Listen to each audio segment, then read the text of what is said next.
asalaamaaleykum man la Ndiaye ñu gën ma xamee ci Shula Ndiaye di artiste, activiste et entrepreneur culturel.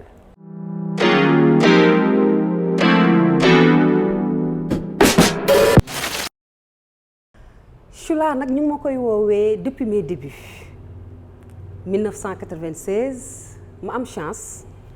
dajeek benn artiste bu nga xamante ne moo ma révélé au public sénégalais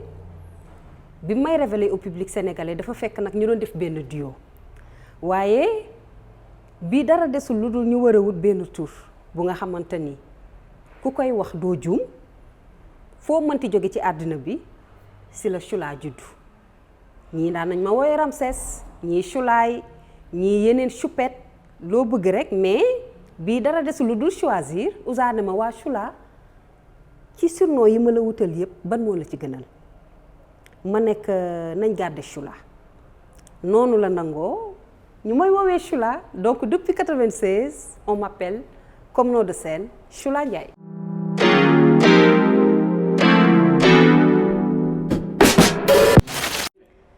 Shula amul symbole particulier derrière c'est juste que rek dañu bëggoon un nom universel voilà tur bu nga xamante ne chinois bi japonais bi indien bi sénégalais bi togolais bi anglais bi américain bi ah ñëpp Shula lañ lay woowee. donc benn instant am na benn bés ma dem Espagne ñu ne ma sa tur dafa ñuroog seen benn expression bu tudd Shula. voilà donc gis naa ne daal loolu laa fi gis comme similitude maanaam ci yeneen làkk yi ngay gis tur bu mel noonu am na beneen woykat par exemple bu nekkoon États-Unis bu ñu tuddee woon Shola Ama même benn moment aussi am na nu ñu ma ko doon dàkkaltalee ndax dafa daan imiter un peu musique américaine entre autres mais nag loolu la wut tur bu nga xamante ni foo dem ci àddina bi dinañ la woowee de la même manière.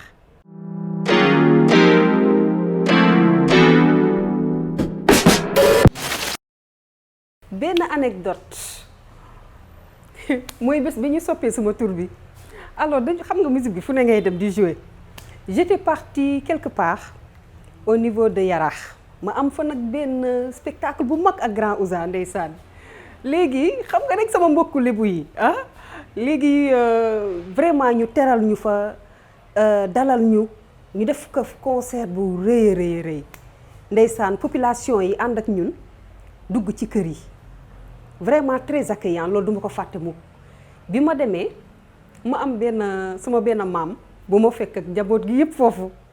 léegi sët bi daw ñëw ne ma yow foog ma présenter la sama maam dafa la bëgg parce que moom nee na dafa yaakaaroon ne américaine nga quoi léegi ma dem mais bi ma ñëwee ñëpp ne teg ma nuyoo ànd ak Ouza nuyoo tout le monde léegi bi maam ji di laajte tur bi dëggantaan sët bi nekk Zula la tudd Zula bi franchement mooy seul moment bu ñu écorché sama tur bi mais c'est de bonne guerre parce que nit ñi tamit li ñuy dégg dañuy bëgg def ko seen yëf déjà le fait que ñu nangu di ma woowee noonu te vraiment dàkkantal ma ko ak liggéey bi may def muy aar bien que sama vrai tour Ndiaye la waaye neex na ma tam neex na ma ñu may woowee Shula.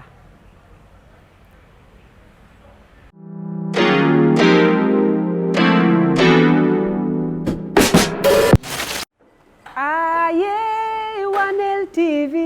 aye WANNELTV tey ma way la tey ma kañ la tey ma jóbe la demal ba jeex dem leen ba jeex kon ci kanam.